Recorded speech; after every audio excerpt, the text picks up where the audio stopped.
여러분 안녕하십니까? 백운기입니다. 검찰이 이재명 대표를 또 기소했습니다. 이번에는 업무상 배임 혐의입니다. 경기지사 시절 관용차를 사적으로 사용하고 법인카드도 사적으로 사용했다는 것입니다. 참으로 보기에도 민망하고 딱한 검찰입니다. 뭐든지 엔간히 해야 합니다. 검찰은 법대로 하는 것이라고 하겠지요. 국민은 묻습니다. 그 법은 누구를 위한 것인지. 검찰이 이렇게 할 때마다 국민은 또 이렇게 묻습니다. 윤석열은, 김건희는 정의를 상징하는 DK의 저울이라고 있습니다. 한 손에는 저울, 또 한 손에는 칼을 쥐고 있습니다. 저울이 균형을 잃고 흔들리면 정의도 흔들린다는 뜻입니다. 대한민국의 정의가 흔들리고 있습니다. 아니, 무너지고 있습니다. 이게 누구 때문입니까? 생방송 백운기의 정치 1번지 출발합니다. 정어리몰에서 만든 듬뿍 도가니탕 잠깐 소개를 좀 해드리죠. 순살 장어탕 드셔보신 분들이 아주 맛있다고 계속 칭찬을 하셨는데 그 다음으로 준비한 후속 작품이 바로 듬뿍 도가니탕입니다. 어제 처음 소개해드렸는데 좋아하실 줄은 알았지만 이렇게까지 많이 좋아해 주실 줄은 몰랐습니다. 장어탕보다 더 많이 좋아하시는 것 같다고 정어리몰에서 연락이 왔는데요. 어제 너무 많은 분들이 주문하셔가지고 지금 빠르게 재고가 소진되고 있다고 합니다. 저도 먹어봤는데 정말 국물도 진국이고 도가니가 정말 많이 들어있어서 제가 이름을 직접 듬뿍 도가니탕 이렇게 지어줬는데 이렇게 좋아하시니까 저도 덩달아서 기쁩니다. 오늘도 날씨가 많이 쌀쌀한데 이럴 때 따뜻한 국물 생각나는 도가니탕 따뜻하게 드시고요. 정어리몰 녹용 쌍화차도 많은 분들이 사랑해주고 계신데 하루에 한두 잔씩 꾸준히 드시면 면역력 강화되니까 감기도 안 걸리게. 지금 2박스 100포를 1+1으로 행사 중이라고 합니다. 올해 겨울에 또 정어리몰 녹용 쌍화차 드시고 감기 걸리지 않으시기를 바랍니다. 자, 세 분 패널 함께 합니다. 김성환 시사평론가님, 전혜연 민주연구원 부원장님, 안진걸 민생경제연구소장님 어서 오십시오. 네, 안녕하세요. 네. 검찰이 또 이재명 대표를 기소했습니다. 참 대단한 검찰입니다. 지난번 1심 선고 이후에 제가 참 법에 대해서 생각을 많이 했습니다. 법이란 무엇인가? 법은 법 갖고 먹고 사는 사람들을 위해서 만들어진 것인가? 아니죠. 법은 국민을 위한 것이죠. 국민을 위해서 법이 만들어진 것 아니겠습니까? 그리고 가장 중요한 것은 국민들 모두가 법을 집행하는 기관에 대해서 제대로 하고 있구나 하는 신뢰가 가장 중요합니다. 그 신뢰가 무너지면 수사를 받는 사람도 저놈들하고 안 믿고 또 판결을 하는 걸 보면서도 저 잣대는 공정한가? 그 신뢰가 흔들리면 그 나라가 설 수가 없습니다. 무신분립입니다. 나라가 서려면 법을 집행하는 그런 사람들, 기관들에 대해서 국민이 신뢰가 있어야 합니다. 그런데 지금 무너지는 소리가 들립니다. 누가 이렇게 만들었습니까? 참 심하지요. 이재명 대표 지금 1심 선고 이후에 국민들이 끓고 있는데 이걸 마치 승리라고 생각했을까요? 또 벼락같이 기소를 하는군요. 이 내용부터 다뤄보지요.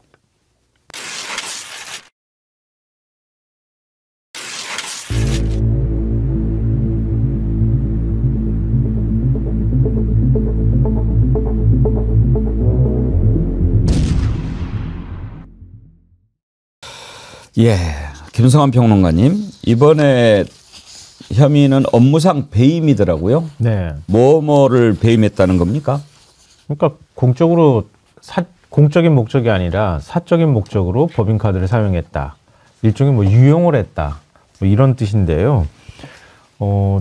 즉 검찰이 저는 정신이 나갔다고 생각합니다. 이게 지금 제정신인가? 이재명 대표는 검찰이 나중에 가서 살려줄 거라고 저는 생각하는데요. 이게 지금 검찰이 혐의를 적용했다는 걸 보면요. 사적으로 사용한 배임 금액이 1억 653만 원이다. 이렇게 추산을 했다고 하거든요. 근데 이게 경찰에서 사건을 검찰로 넘길 당시에 법인카드를 유용한 것으로 의심받은 결제건이 150여 건, 2천만 원 상당이라고 했거든요. 김혜경 씨와 관련된 유용건이 20여 건, 200만 원 상당으로 당시에 이제 알려졌었는데요. 검찰에 가고 나니까 액수가 확 불어났어요. 한 수백 곳 정도 과외각이나 이런 거 세탁소까지 전부 다 압수수색해가지고 탈탈 털었잖아요. 그러니까 최대한 금액을 부풀린 것 같아요. 제가 보니까. 근데 더 어이가 좀 없는 게 뭐냐면 이 대표가 그 취임한 뒤에 제네시스 관용차를 구입한 뒤에 자택 주차장에 세워놓고 자가용처럼 사용했다. 요 금액을 집어넣었다 그래요. 이 금액이 6천만 원이 넘어요. 그러니까 이게 어이가 없는 게 경기도지사가 관용차를 사서 집에다 세워놓고 가만히 두면서 자기 개인적 용도로 사용했다 이렇게 얘기를 하고 있는데 개인적인 용도인지 아닌지 구분을 어떻게 했는지 의심스럽고요.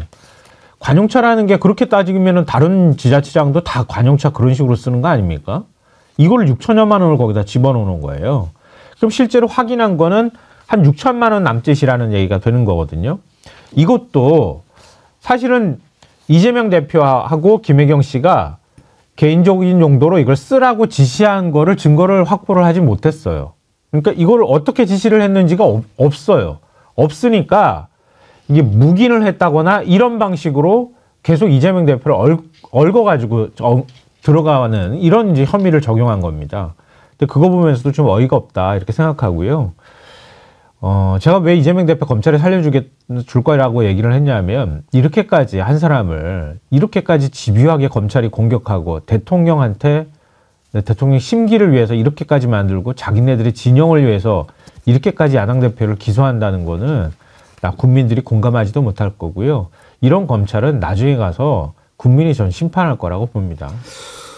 저도 그렇게 생각합니다. 이 칼날이 결국은 어디를 향하겠습니까?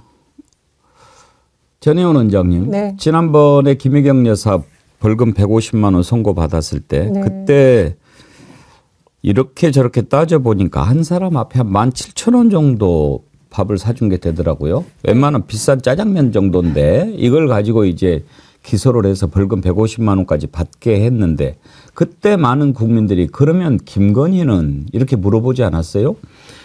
이번에 또 이 법인카드 뭐 이걸로 샌드위치, 과일, 식사대금 뭐 이런 거 썼다. 이걸 사적으로 썼다라고 하는데 그러면 윤석열 특활비는 당연히 이렇게 떠오르지 않습니까? 맞습니다. 윤석열 대통령이 엑스포 유치하겠다고 해외에 가서 온갖 낭비한 예산은 그럼 어떻게 봐야 될지 의문이고요. 제가 이 과정을 보면서 진짜 가장 분노하는 지점이 있습니다. 이 사건이 이른바 경기도 7구 공무원인 조모 씨가 본인이 배모 씨 지시로 샌드위치 등을 법인카드로 구매했고 이 대표의 관사와 자택에 배달했었다고 폭로를 했었는데 여기서부터 잘 보셔야 됩니다.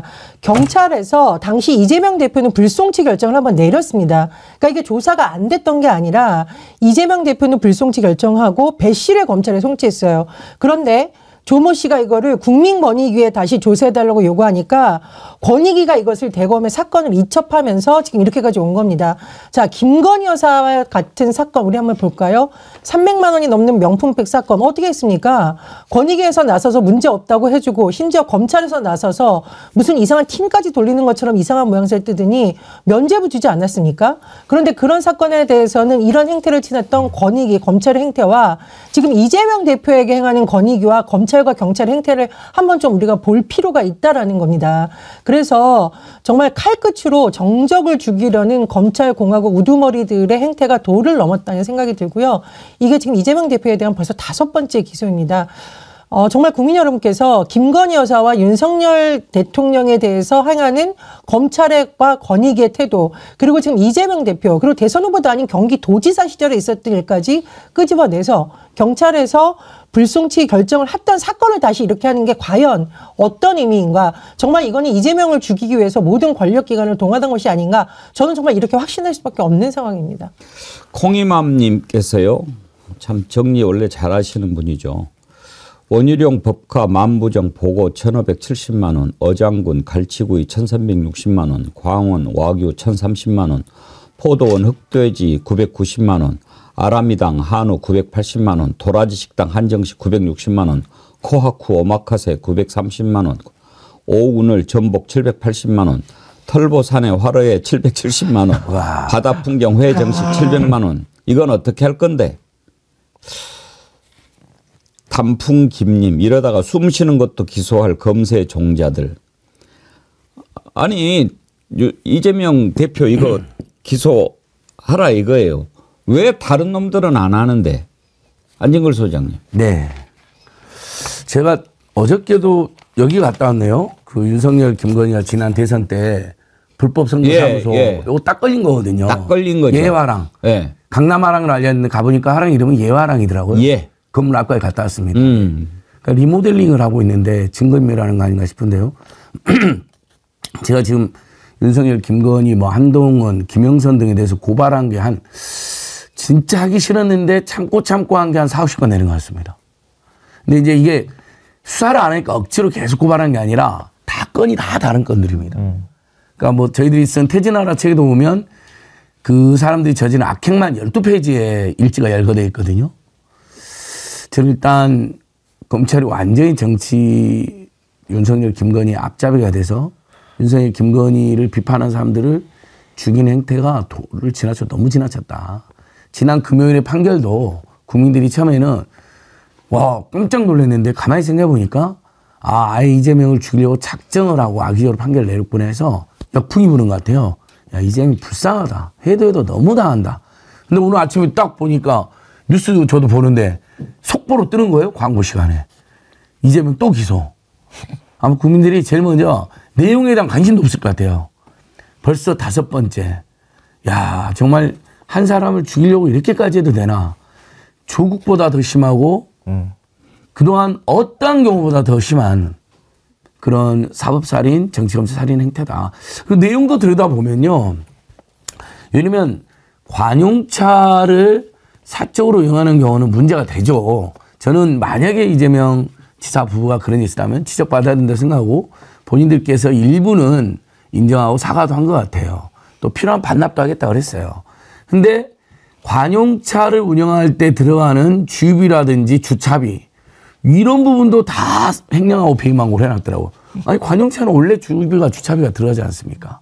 운영하다 보면 그건 어떤 경우라도 들어가야 되어 있죠. 물론 그 주유비를 어떻게 계산했는지 모르겠는데 세부적인 부분을 제가 살펴봐야 되겠습니다만 억지 기소라는 생각이 너무나 명백히 듭니다. 예전에 홍준표 같은 경우는 자기가 나서야죠. 특활비 어디다가 따줬어 그러니까는 수천만 원. 우리 마누라가 따줬다. 왜 뭐가 문제냐. 기억들 나실 겁니다. 심재철 의원총회에서 특활비 다 어디다 썼어. 다른 의원들은 원내대표는 우리한테 썼는데 너는 한 푼도 안 썼잖아. 심재철은 의원들한테 한 푼도 안 쓰고 전액 자기 집으로 가정으로 추정됩니다. 그게 수천만 원에서 수억입니다. 윤석열, 김건희, 한동훈은 지금 범죄 혐의가 저희들이 고발한 것만 40, 50개고요. 다른 시민단체 야당까지 고발한 게 한 100개 가까이 됩니다. 정말 해도 너무하고 이번 토요일 날 집회를 또 나가야겠다 이런 생각만 하게 됩니다. 헤르난데스님 나경원 주유비 5천만 원, 5,500만 원도 수사 안 함. 지금 검찰이 이렇게 하는 것을 국민의힘은 그래 잘한다라고 생각할지 모르지만 만약에 그렇게 생각한다면 참 어리석은 겁니다. 국민들은 보고 있습니다. 왜 그렇게 하는지. 이제 검찰이 기소했으니까 재판을 하겠죠. 재판 과정에서 좀 그런 부분도 들여다보는 지혜 있는 판사가 좀 나왔으면 좋겠습니다. 이재명 대표의 부인 김혜경 여사 역시 뭐 법카를 유용했다 해가지고 벌금 150만 원 선고 판결을 받았죠. 항소했습니다. 이건 항소해야죠. 검찰이 정황으로 주장한 부분을 하나하나 밝히겠다. 제가 어제 이재명 대표 선고에 대해서 보수 논객 정규재 씨의 발언을 소개를 한 적이 있는데 정규재 씨가 요즘에 그 상당히 바른 소리를 꽤 하더군요. 김혜경 여사 선고에 대해서 했던 것도 들어보면 참 합당하다 그런 지적을 합니다. 우리 뭐 진보 쪽에서 얘기하는 것보다 보수 논객이 얘기하는 것 들어보면은 더 좀 설득력이 있지 않을까 싶어서 여러분과 함께 들어보고 싶어서 준비했는데 한번 들어보시죠. 김혜경 여사의 건수를 가만히 한번 들여다보십시오. 6명이거든요. 밥을 얻어먹은 사람이. 6명이 10만 4천 원입니다. 그 6명 중에 김혜경, 이재명의 비서, 운전기사 등이 3명입니다. 그럼 자기 부하들에게 점심 챙기는 것은 당연한 일이죠. 그래서 그걸 카드로 정리하는 건 어떻게 보면 당연한 일이죠. 그래서 그 3명은 사실은 빼는 게 맞겠다고 우리는 느낍니다. 어쨌거나 1인당 17,000원이에요.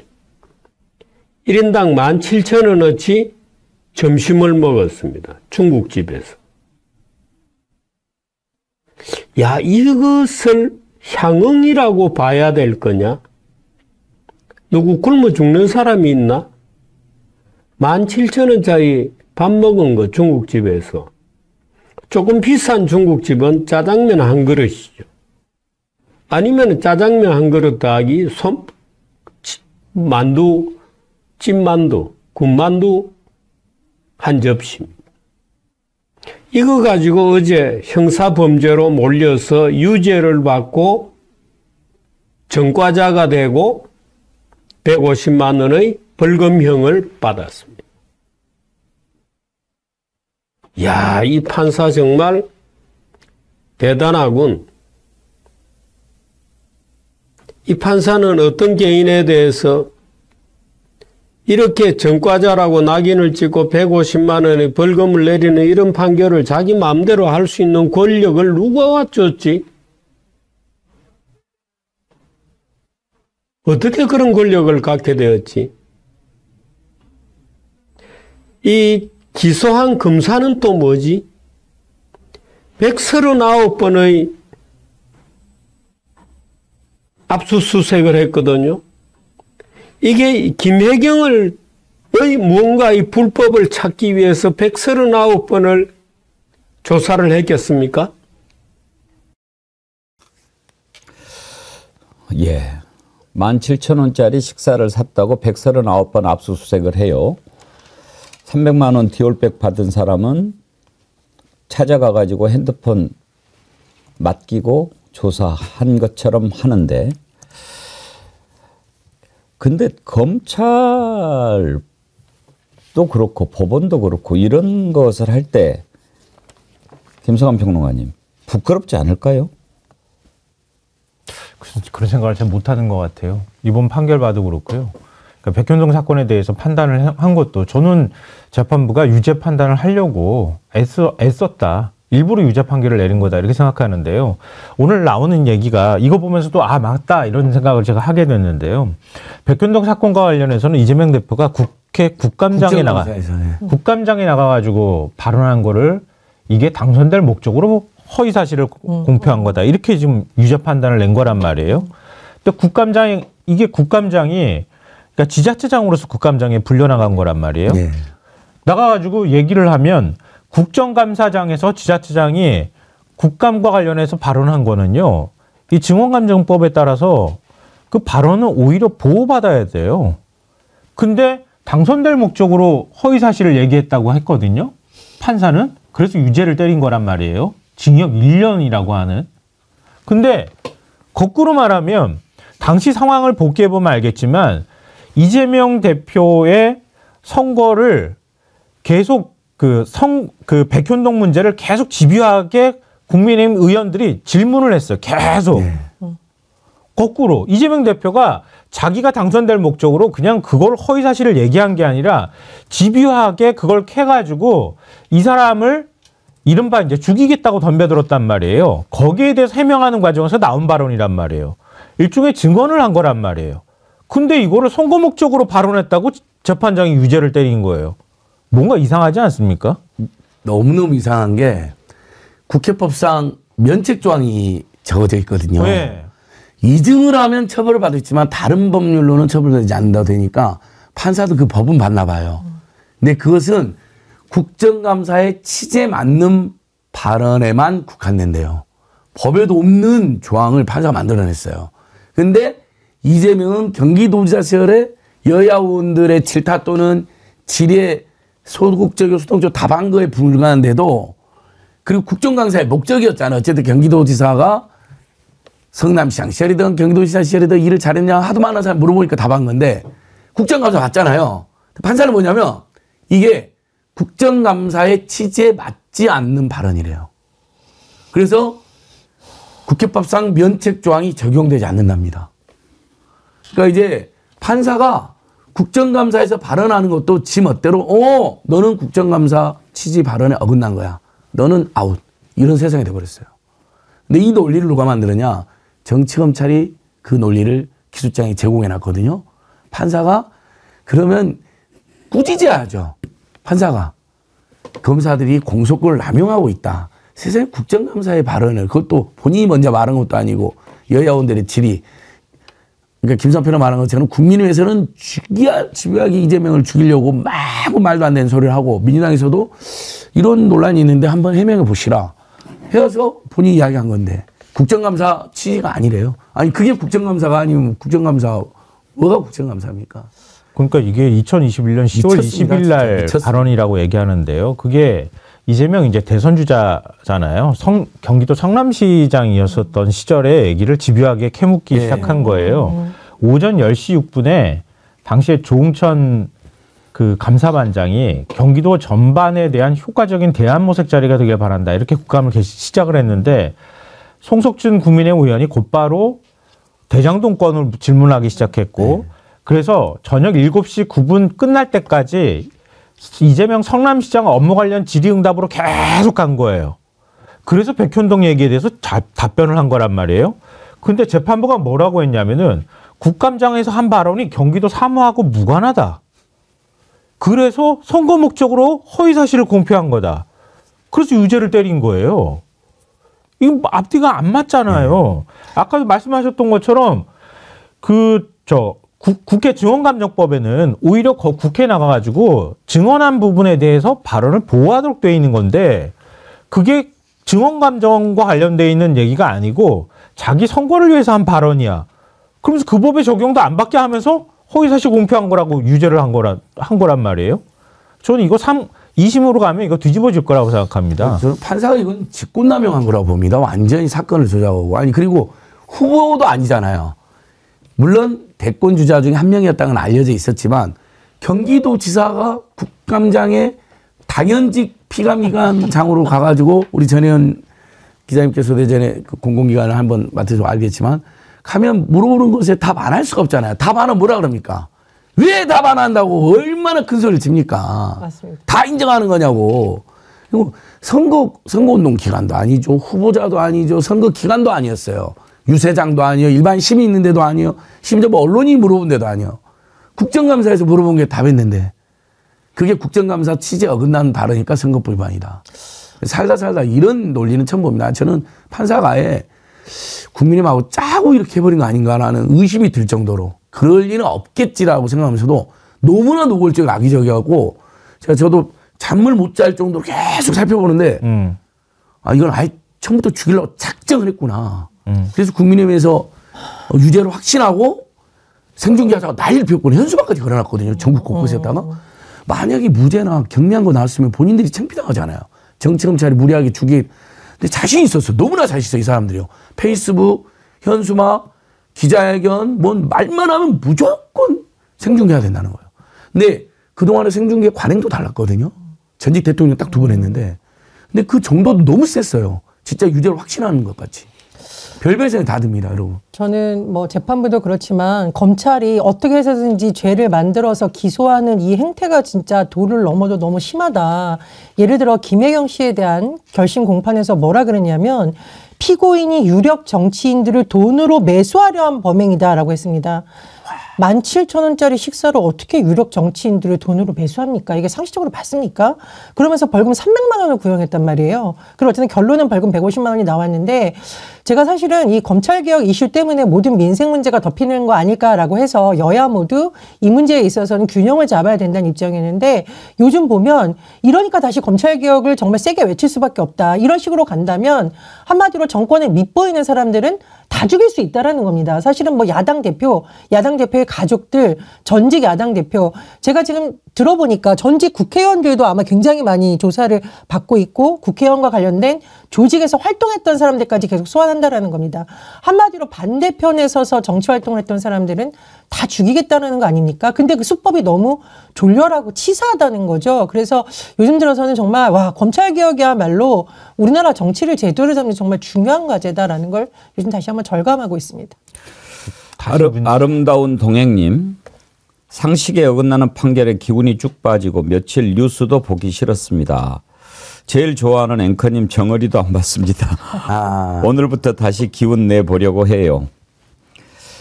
예, 아름다운 동행님 힘내셔야지요.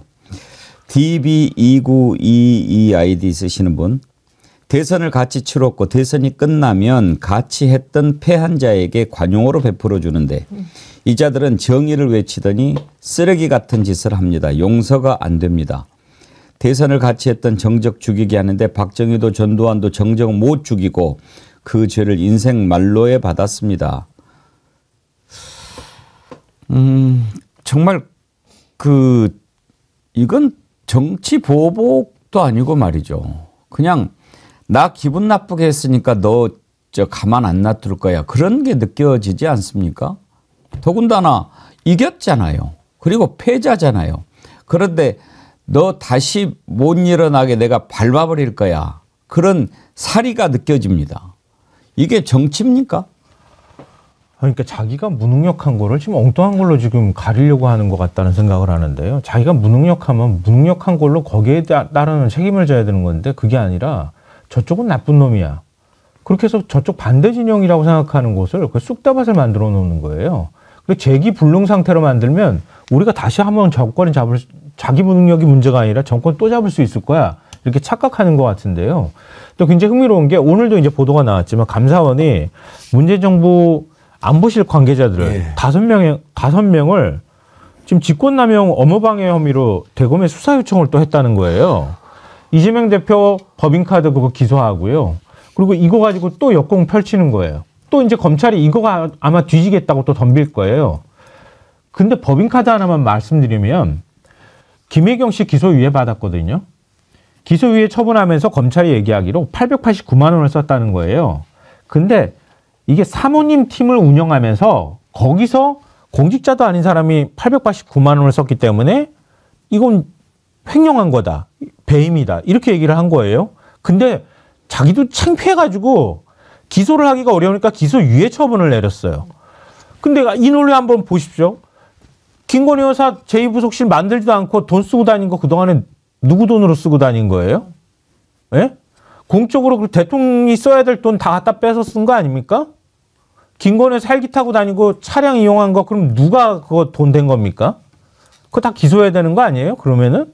제주도에 우리나라 지자체장들 전부 다 사모가 쓴 돈 다 훑어가지고 사모는 정치 활동을 하면 안 되고 지자체장이 아니니까 사모가 쓴 돈 전부 다 법인카드로 한번 뒤져봅시다. 이렇게 덤비면 어떤 일이 벌어질까요, 대체? 그리고 김건희 여사가 해외 순방 중에 심지어 쇼핑 가가지고 그 망신을 떨어서 해외 언론에 냈던 그거는 그럼 어떻게 봐야 됩니까? 쇼핑도 국가 업무입니까?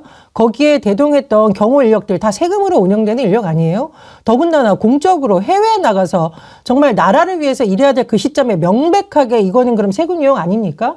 아니 저는 이래서 진짜 이 검찰이 오히려 민주당에 힘을 실어주려고 하나 엑스맨인가 정말 이런 어이없는 생각까지 하게 되는데 이러니까 정말 이 윤석열 정부 빨리 물러낸다는 목소리가 더 크게 나오고요. 지금 서명운동하고 있는 얘기 들어보니까 용산역에 간 분들이 용산역 부근에서 기차 타는 노인들까지 너무 많이 해줘서 우리가 놀랐다는 얘기가 나오고 있거든요. 나라 꼴이 이게 뭐냐. 진짜 이거 안 된다. 군사정권보다 더 심하다. 이렇게 막 시민들이 분노 터뜨린다는 얘기를 제가 어제 생생한 얘기를 좀 많이 들었습니다. 자, 수사, 기소, 재판 뭐 이런 얘기가 나온 김에 지금 국민들이 또 궁금해하는 것 하나 있습니다. 이거는 또 수사를 어떻게 제대로 할지 볼 텐데요. 지금 국민의힘 당원 게시판이 난리가 아니죠. 한동훈 가족들이 윤석열 비난하는 글을 게시판에 올린 거. 이걸 가지고 지금 빨리 밝혀라. 아니 그런데 매우 쉬운 거 아니에요? 한동훈 대표가 우리 가족이 올렸다라고 하면 딱 끝나는 거고 안 올렸다 하면 정리가 되는 건데 아무 말을 안 해. 차관 이자는 뭔가 불리하면 말을 안 해. 그냥 숨어요. 이거 한번 좀 우리라도 짚어봅시다. 짚어볼 텐데 초록동 여신님 좋아요 5,500 지금은 6,000 넘었는데 5,500대 쓰셨군요. 앵커님 또 한마디 하기 전에 좋아요 깜빡 잊으신 분 빠꾸 꾹 구독 좋아요 눌러주세요 하셨는데 예 초록동 여신님 감사합니다. 예 제가 좋아요 요즘 강조하는 이유가요. 우리가 빨리 힘을 가진 언론이 되기 위해서 하는 겁니다.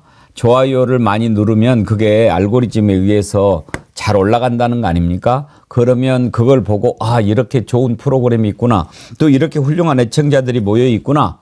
그러면서 구독도 늘어나고 우리가 또 빨리 100만 되면 정말 제대로 한번 해보려고 하는 거니까 여러분 이해해 주시고요.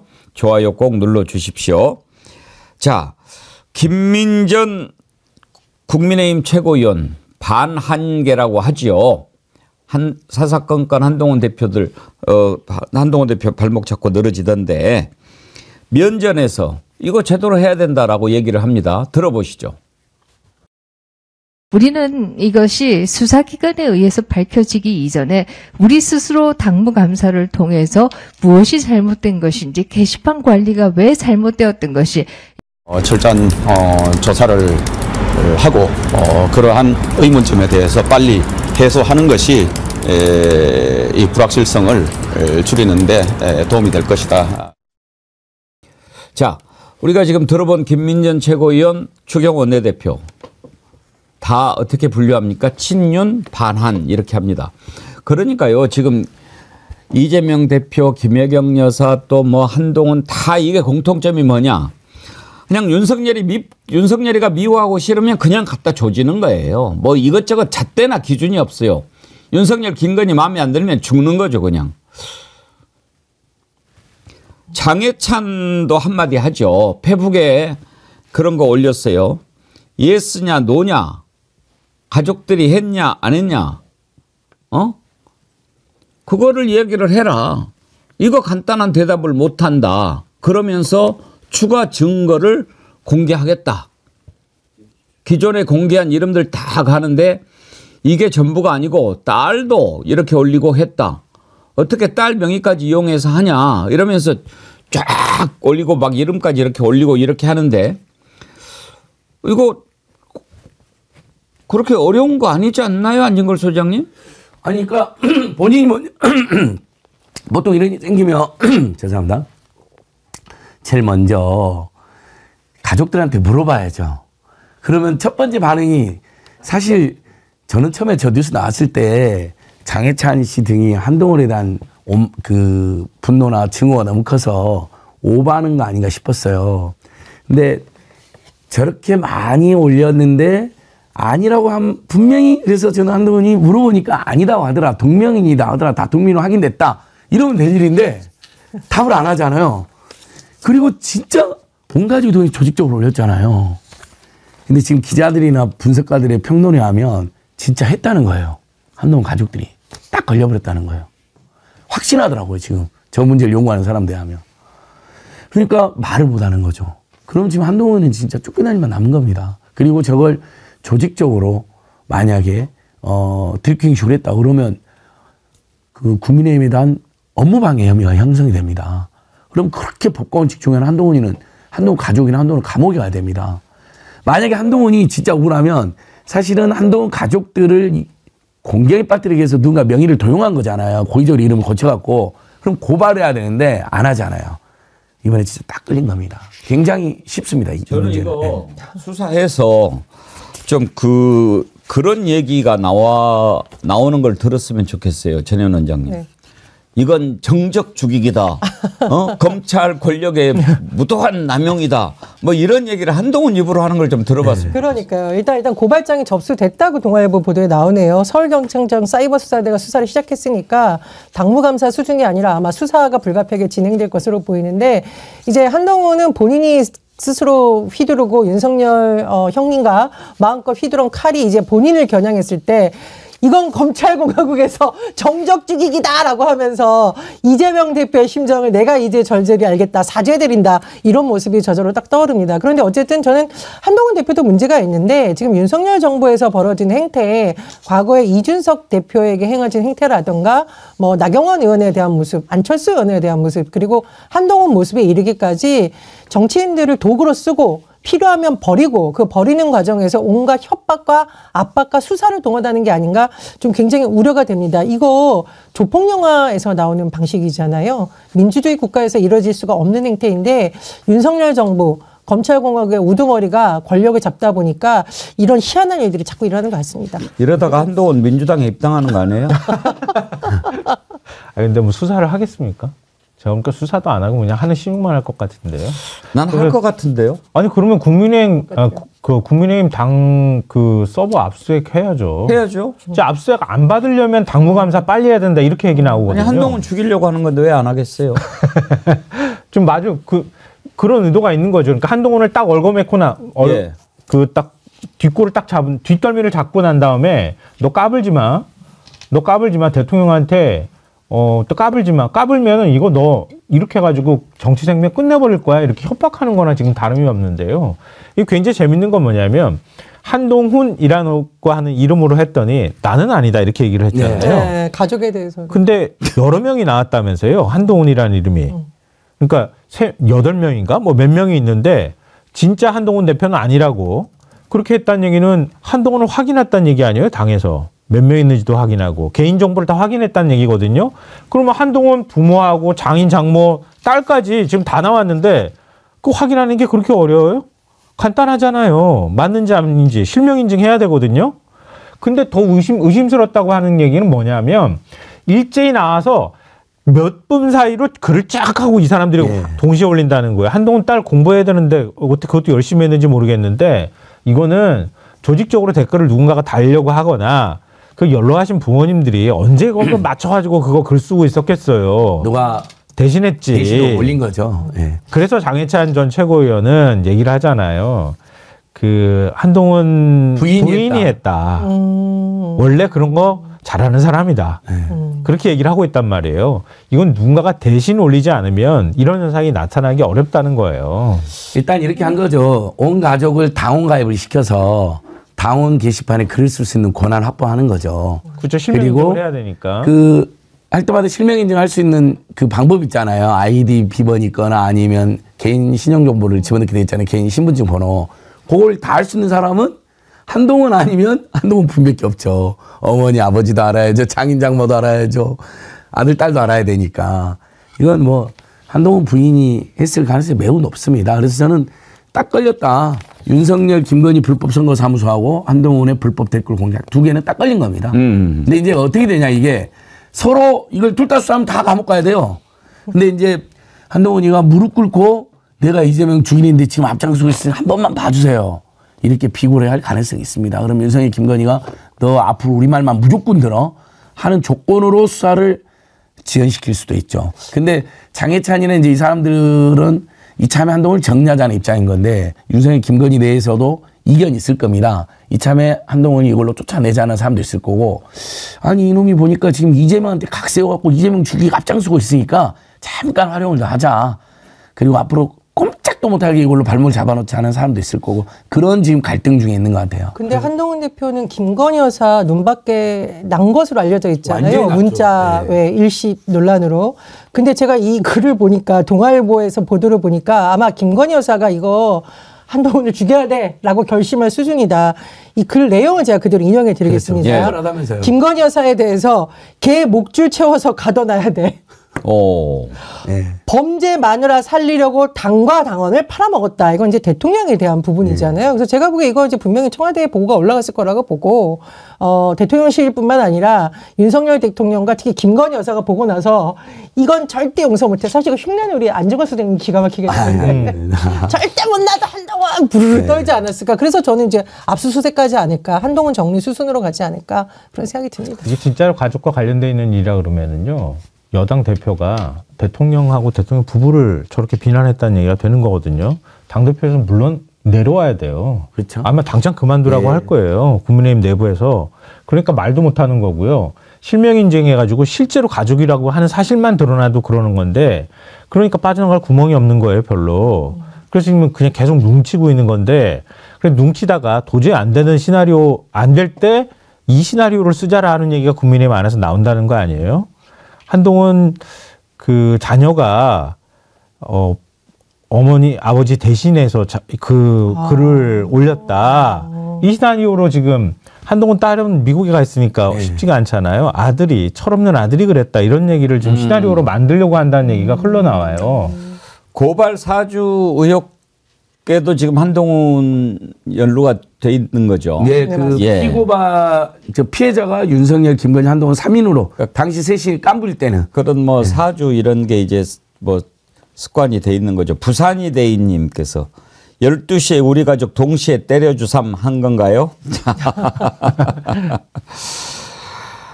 멀더 여원님 여관 잔민전은 잠이나 자라. 세금 도둑 잡아라님 김면전. 참 재미있게 또 패러디 하셨는데 김민전 최고 면전에서 그렇게 얘기를 했고 한 사람 더 있어요. 김기현 빠질 리가 없죠. 김기현 의원도 페북에다가 글을 올렸어요. 가족들이 본인이 쓴 댓글인지 아닌지 밝히기만 하면 되는 일이다. 그게 뭐가 어렵고 무슨 법률 위반 소지가 있냐. 이건 왜 이렇게 썼겠습니까? 한동훈 너네 가족이 한 게 맞잖아. 지금 그 얘기를 하고 싶은 거죠. 전체적으로 국민의힘의 반한계 그리고 이제 친윤계는 됐어. 이걸로 이제 한동훈 정리가 가능해 라고 몰아붙이는데 왜 아무 얘기를 안 하는지 그건 참 궁금하네요. 궁금해요. 그러니까 저기 조선 제1의 깐죽이라고 이쑤시개 조선 제일혀 새치혀 아니다.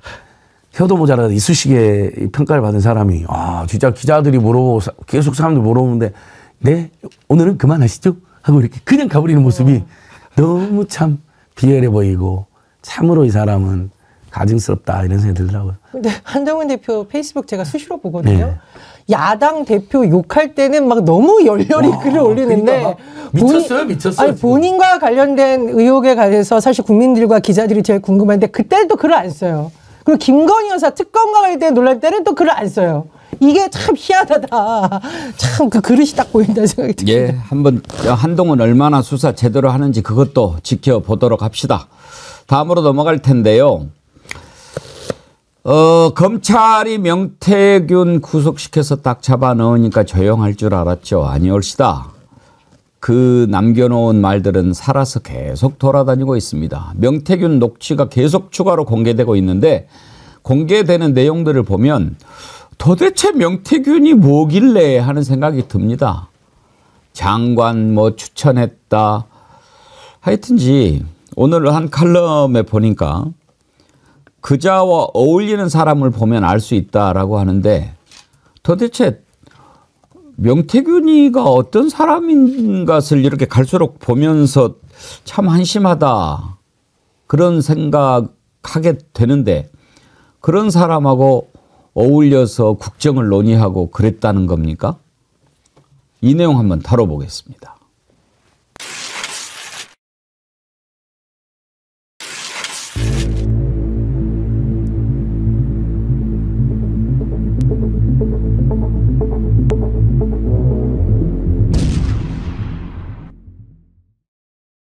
사모님, 윤한홍이는 훌륭한 사람입니다.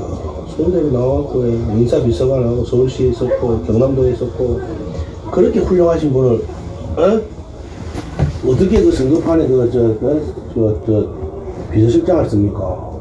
귀한 그릇은 귀한 손님 올 때 써야 됩니다. 안 돼요. 바로 때보다 뭐 이유 설명 없이 안 돼. 바로 신랑 전화해갖고 내가 윤한웅 의원한테 안 된다 했으니까 당신 그래 알아. 윤한웅이 도지사 나가면 홍 대표가 가만히 있겠나. 그러면 또 어부지리로 민주당 된다. 그 귀한 그릇은 귀한 손님 올 때 쓰니까 청와대 데리고 가라 그랬죠. 예. 아니 윤 총장이 내보고 윤한웅이는 행안부 장관을 시켜도 명박사 때문에 경남지사는 내가 안 내보냈기도 하고 2번 전화 와갖고 명박사 우리 마누라하고 장관한테 전화하지 마! 전화했지. 장관이 전화번호 모르는데 그 다음날 미안하다고 전화 옆에서 뭐라 하면 막 하고 다음날 미안하다. 예. 그러니까 그 해명의 일부 맞는 부분도 있는데요. 자기한테 유리한 말만 골라서 했던 거죠. 전화하지 마라고 한 적이 있다라고 얘기하니까 그걸 또 보고 많은 사람들은 그러면 그렇지 했겠죠. 그런데 그 다음날 또 전화해서 사과했다는 거 아닙니까? 근데 지금 명태균 씨 얘기를 쭉 들어보면 윤한홍 의원 비서실장도 안 돼, 경남지사도 안 돼, 다 이렇게 막았다는 거고 또 뭐 복지부 장관도 추천을 했다고 하죠. 함성득 교수가 보건복지부 장관으로 쓸만한 사람이 있냐고 물어봐서 당사자 의견을 물어봐서 그대로 전달했다. 근데 이게 또 사실이더라고요. 함성득 교수가 JTBC에 그렇게 이야기했어요. 명 씨가 보건복지부 장관의 한 전직 의원을 추천한 사실은 있지만 내가 추천해달라고 요청한 적은 없다. 요청 안 했는데 추천했을까요? 그것도 참 궁금한데 도대체 함성득 명태균이 뭡니까? 지가 뭔데?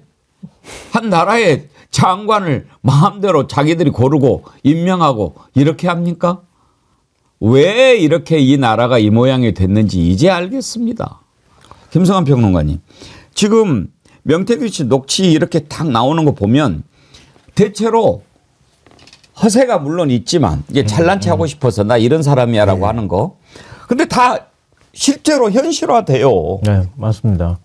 그러니까 저도 그래가지고 궁금해서 명태균이라는 사람을 알만한 분한테 어제 만났거든요. 그래서 막 물어봤어요. 예, 누구냐? 그러니까 어떤 사람이냐? 네, 창원에서는 그 바닥에서는 다 알만한 사람은 아는 사람인 것 같더라고요. 그러니까 그쪽에 선거 나오는 사람들한테 여론조사 보통 인지도가 떨어지니까 얼마 안 나오잖아요. 그럼 먼저 한번 돌려가지고 그 사람한테 가지고 간다는 거예요. 요거밖에 안 나오는데 내가 몇 %까지 올려줄게. 그렇죠.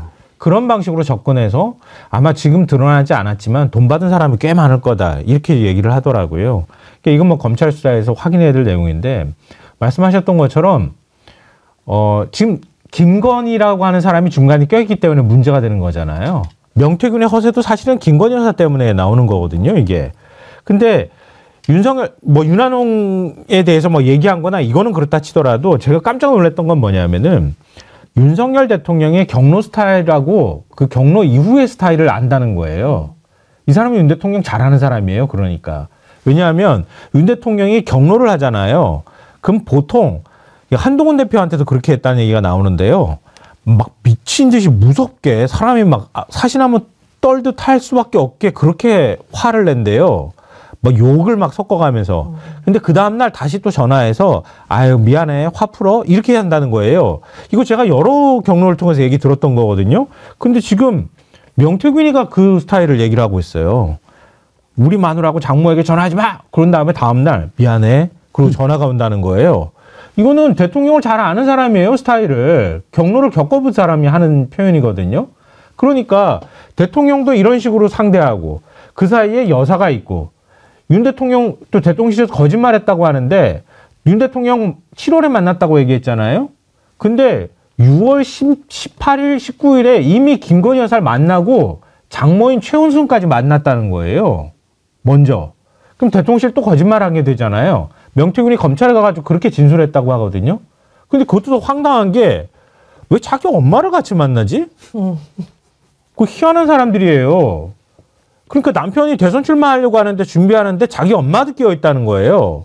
그러니까 장모 문제가 자꾸 얘기가 나오는 거는 장모랑 김건희 여사는 한 팀이에요. 한 팀이죠. 한 편이에요. 경제 공동체. 그러니까 범죄 공동체, 그다음에 경제 공동체. 주가 조작할 때도 같이 들어가 그렇죠, 있고. 같이 했죠. 장고 조작도 같이 장고 했어요. 조작도 같이 들어가 같이 있고. 했습니다. 다 같이 들어가 있는 거예요. 그러니까 정치 활동만 같이 하는 게 아니라 경제 공동체도 같이이기도 하고 아마 제가 볼 때는 윤석열 대통령 국정에도 아마 최은순 씨가 관여했을 가능성도 저는 여전히 있다고 봐요. 매우 높죠. 그 한동훈 시절에 만든 게 법무부 인사정보관리단이거든요. 마치 인사를 굉장히 투명하게 한다. 전 정부는 문제가 있었다는 식으로 말했는데 지금 명태균 씨 주장을 들으면서 제가 드는 생각은 사실상 인사를 투명한 게 아니라 이미 김건희 여사와 관련돼서 뭔가 오락가락한 거 아니냐. 상당수가 지금 공천 개입, 국정농단 개입 다 있는데 어떻게 보면 주요 장관에 대한 인선 그리고 대통령 후보라는 중요한 사람에 대한 비서실장 인선까지 다 김건희 여사와 연관된 게 아닌가라는 의혹이 점점 커지고 있죠. 저는 어쨌든 이 문제는 솔직히 또 얘기할 수밖에 없는데 특검을 통하지 않고 과연 이런 것들이 밝혀질까라는 생각이 드는데요. 특검을 통하다 보면 아마 줄줄이 여러 가지 의혹들이 좀 사실로 밝혀질 거라고 보고 한동훈 대표는 이미 본인이 토사구팽이 될 거라는 걸 감지했다라고 봅니다. 그럼 살 수 있는 방법은 하나입니다. 특검을 받아서 현 정부의 문제점을 빨리 끝내는 거고 민주당의 입당? 글쎄 민주당이 받아줄지는 한번 보겠습니다. 안 받아줄 것 같습니다. 예. 앞으로도 계속 나올 거예요. 지금 뭐 몇천 개 있다는 거 아닙니까? 그건 참 나중에 귀중한 역사가 될 것 같습니다. 이호재님 슈퍼챗 보내시면서 사행시를 보내셨는데 백성현안? 백성현안이라고 하는 뭐 특별한 사행시가 아무튼 소개해드리면 백성들의 안위를 살피지 않는 놈, 성남 민심을 무시하고 현재만 살고 미래를 설계하지 못하면 안전한 너의 세상은 곧 끝난다. 예, 한 가지 더 짚어보도록 하겠습니다. 지금 KBS 사장 후보자 인사청문회가 이틀간 열리고 있지요. 어제 인사청문회 보는 내내 마음이 참 무거웠습니다. 제가 잘 아는 후배지요. 이제 KBS 사장이 되겠다고 나와서 이렇게 인사청문회를 하는데 지금 이제 KBS 내 구성원들은 95%가 반대하고 있습니다. 제가 보면서 나다나엘 호돈의 소설이 생각이 났습니다. 주홍글씨. 이제 저 친구에게는 쪼만한 백, 파우치가 주홍글씨처럼 평생 따라다니겠구나 하는 생각이 들었습니다. 참 안타까웠습니다. 안타까웠습니다. 어제 많은 의원들이 그 부분을 집중적으로 물어봤고 특히 이제 아픈 질문이 그거 아부 아니냐? 그리고 언론이 뭐냐? 저널리즘이 뭐라고 생각하느냐? 이런 것을 공영방송의 사장이 되겠다고 하는 사람한테 집중적으로 물어보고 그런 부분에 대해서 답변을 머뭇거리고 그런 모습 참 안타까웠는데요. 어제 인사청문회에서 정동영 의원이 박장범 후보자에게 물어봤던 질문 한번 들어보겠습니다. 디올백을 디올백이라고 부르지 못하고 쪼만한 파우치라고 부른 후보자의 심정은 아버지를 아버지라고 부르지 못한 홍길동의 심정 같은 것 아니었습니까? 위원님, 저는 백이라는 표현도 수차례 사용했습니다. 기자 지망생들에게 필독서가 있어요. 저널리즘의 기본 원리라고 하는 빌 코바치의 책입니다. 혹시 본 적 있습니까? 없습니다. 이 저널리즘의 기본 원리 핵심 원칙 10가지를 서술하는데 그중에 1번, 2번이 뭐냐면 독자와 시청자를 속이지 말라. 절대로 조작하지 말라. 이 두 가지입니다. 디올백을 조만한 파우치라고 돌려 말한 것은 명백히 시청자를 속인 것입니다. 조작한 것입니다. 인정하십니까? 기자한테 제일 중요한 것은 팩트 파인딩이고요. 그 공식 명칭은 디올 파우치입니다. 사실과 다른 부분이 있다면 사과를 언론인 맞습니까? 저널리스트 맞습니까? 네, 맞습니다. 저널리즘의 어원을 아십니까? 대선배님께서 말씀해 주시면 경청하겠습니다. 생각해 본 적이 없습니까? 저널리즘의 어원에 대해서 라틴어로 들어본 적 없습니까? 저널리스트로 30년을 살아왔는데 저널리즘의 기원을 모른다는 건 이해가 안 됩니다. 모릅니까? 말씀해 주시면 경청하겠습니다. 그러니까 모르냐고요. 모르면 알려드릴게요. 네, 알려주십시오. 디우르나, D-I-U-R-N-A, 라틴어입니다. 매일매일 기록한다는 말이에요. 어원입니다. 저널리즘. 네. 알고 싶은 욕망, 대중들의 욕망을 거기에 정보를 제공하기 위해서 가장 중요한 것이 정확성입니다. 정확한 단어입니다. 정확한 개념입니다. 조만한 파우치는 정확한 말이 아닙니다. BBC 가보셨습니까? 네. BBC 보도 준칙 핵심이 뭐예요? 공정성과 신뢰성이라고 알고 있습니다. 불편부당, 네. 객관 공정이죠. 위장 전입은 그렇게 명확하게 사과하면서 이 조만한 파우치에 대해서는 좀 시원하게 사과할 용이 없습니까? 위원님, 조그만한 파우치라고 한 적이 없고요. 파우치에 대해서. 파우치에 대해 사과할 용이 없어요? 사실관계가 틀렸으면 제가 사과합니다. 하지만 그 제품의 사과할 이유는 세 가지입니다. 첫째, 권력에 대한 아부가 명백하기 때문입니다. 두 번째, KBS의 명예를 실추했기 때문입니다. 세 번째, 국민의 눈높이에 이것은 부정확한 표현입니다. 국민은 파우치를 모릅니다. 네, 의원님 말씀과 지적 잘 새겨 듣겠습니다. 사과하시는 게 좋을 것 같습니다.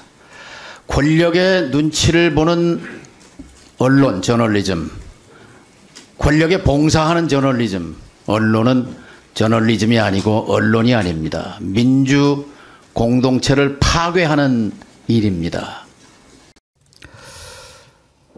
프리맨 K님, 정동영 의원 질문하는 내내 질문자와 눈도 못 맞추고 계속해서 눈알을 두리번거리는 걸 보면 기자의 정의감도 배포도 없이 출세욕만 가득 찬 자이군요. 그런 글을 주셨는데 왜 파우치라고 했을까? 그때 다 명품백, 디올백 이렇게 부르지 않았습니까? 박장범 후보자가 명품이라고 하는 뭐 그런 가치가 들어가 있는 표현은 공영방송에서 쓰지 않는다라고 강변을 하던데 그러면 디올백이라고 하면 안 됩니까? 왜 굳이 파우치라고 합니까? 그것보다 더 국민들이 분노했던 것은 공영방송 아닙니까? 국민의 방송이라고 하는 KBS입니다. 거기를 대표하는 9시 뉴스 앵커가 대통령을 만나서 그걸 물어보는데 거기에 대해서 물어보는데 왜 그렇게밖에 표현을 하지 못합니까? 심지어 사실을 왜곡하기까지 합니다. 가방을 놓고 나왔다라고 얘기합니다. 비겁합니다. 그렇게 질문해서는 안 됩니다. 기자가 그래서는 안 됩니다. KBS가 그랬습니다. 지금 또 새롭게 드러나고 있는 사실이 있는데 사과에 대해서 박장범 후보자가 그때 당시에 앵커가 물어본 모양이에요. 왜 사과를 물어보지 않았느냐 그랬더니 사과할 의향이 있냐고 물어봤다는 거예요. 방송에 없어요. 그러면 뭘까요? 박장범 앵커의 기억이 잘못된 걸까요? 저는 그렇게 생각하지 않습니다. 그거 물어보지 않는 것은 기본도 안 돼 있는 거죠. 그 정도는 아니었을 거니까. 그러면 편집한 거죠. 사과 부분을 빼고 방송을 한 거예요. 이렇게 망가뜨립니까? 모든 것을 다 망가뜨리고 있습니다. 다시 보고 싶지 않지만 사실관계를 명확하게 하기 위해서 그때 당시 제목이 대통령실을 가다였던가요? 그때 당시에 파우치 관련된 질문 한번 다시 들어보시죠. 추측을 할 수 없지만 이 얘기는 하셨을 것 같아요. 네. 최근에 많은 논란이 되고 있는 이른바 이 파우치. 네네. 외국 회사 그 뭐 조만한 백이죠. 네네. 그 백을 이 어떤 방문자가 김건희 여사를 만나서 그 앞에 놓고 가는 네. 영상이 공개가 됐습니다. 네. 많은 국민들이 또 봤고요. 이 영상을 본 국민들의 첫 번째 의아한 점은 당선 이후거든요. 대통령 부인의 신분인 상태였는데 어떻게 저렇게 검증되지 않은 사람이 더군다나 이 시계에 몰래카메라를 작용한 전자기기를 가지고 대통령 부인에게 접근할 수 있었을까? 이거는 의전과 경호의 문제가 심각한 거 아니냐라는 생각을 가장 먼저 사람들이 했습니다. 제가 다시 들어보니까 참 또 문제가 하나 발견이 되는데요. 만약에 저렇게 생각한다면 저 사람은 기자의 자격이 없습니다. 그걸 보고 어떻게 많은 국민들이 맨 먼저 의전과 경호에 심각한 문제가 있구나라고 생각했겠습니까? 어떻게 대통령 부인이 저렇게 딱 앉아가지고 가르침 택택 뱉으면서 물건을 받아 챙길 수 있는가? 이게 말이 되는가? 그걸 국민들이 보고 놀란 거지. 아니, 경호가 뚫리다니, 의전이 이렇다니, 이걸 생각했다는 말입니까?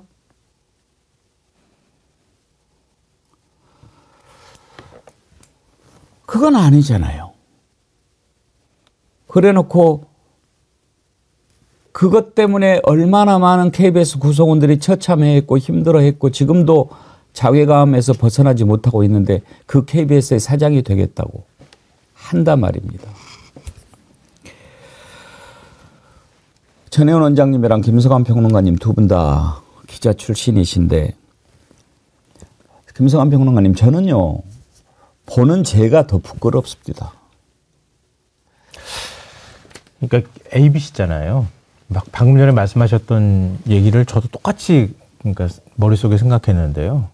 그러니까 왜 만나줬습니까? 이렇게 물어보는 게 첫 질문이어야 되는데 오히려 경호 의전 얘기하고 몰카 공작이라고 하는 걸 그대로 말로 풀어가지고 지금 질문하고 있잖아요.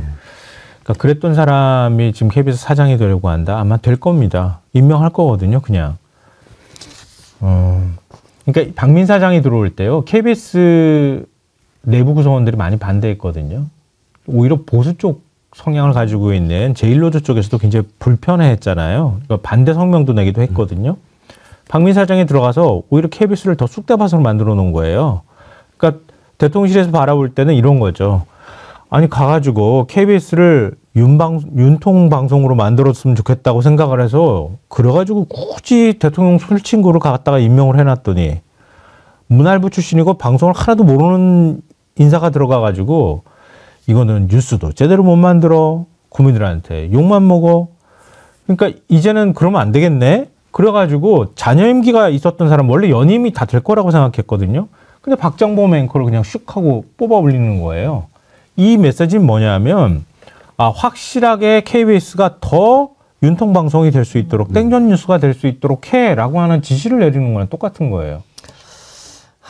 저는 이게 사실 김건희 조공방송이었다라고 평가를 할 수밖에 없습니다. 이거 윤석열 대통령도 아니고 김건희 여사 노골적으로 감싸는 거고 윤석열 대통령은 그거 중간에 허수아비처럼 나온 건데 올해의 보통 사자성어 이런 거 뽑는데 저는 올해의 오자성어 박절 파우치로 뽑겠습니다. 박절. 윤석열 대통령이 김건희 여사에게 대해서 아주 애정을 깃들여서 마치 김건희 여사의 성품이 너무 따뜻해서 명품백 뇌물 수수를 뿌리치지 못했던 듯이 포장했던 용어 박절. 그다음에 한 나라의 공영방송의 앵커가 대통령과 만나는 대담 자리에서 국민들 대다수가 지켜보는 대담 자리에서 디올 명품백 300만 원이 넘는 뇌물이라고 볼 수 있는 물건에 대해서 파우치라고 한 거. 박절 파우치는 우리나라의 지금 대통령이 어떤 인식을 갖고 있는지 그리고 공영방송 KBS가 김건희의 조공방송이 되고 있다는 걸 너무 상징적으로 보여주는 단어고요. 제가 정말 기자 출신으로서 얼굴이 다 화끈거리는 저런 상황을 지금 목격하고 있습니다.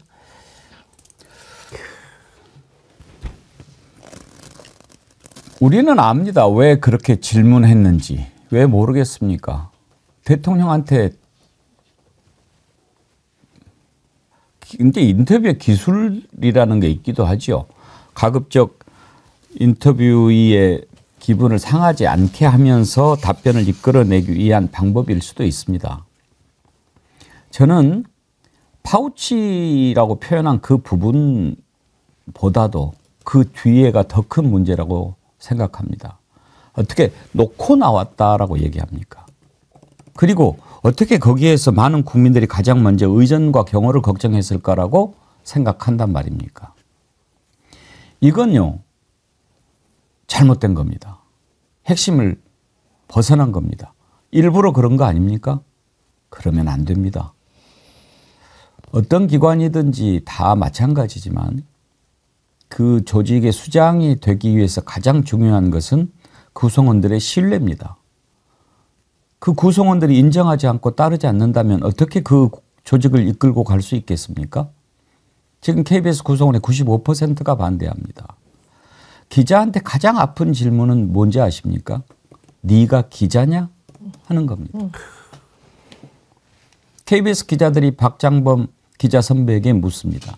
네가 기자냐?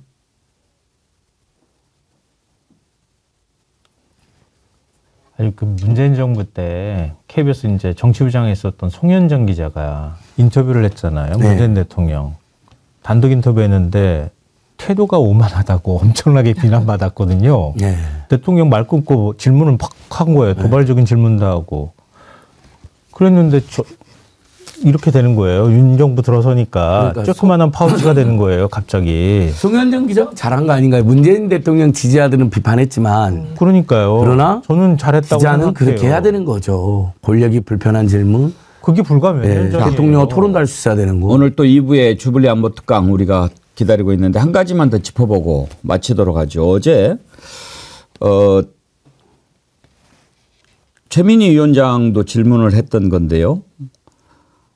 박장범 후보자의 아내가 새벽 5시에 차를 몰고 간 곳, 그게 최은순 씨 요양원이 있는 곳에서 1km 떨어진 곳이라고 해요.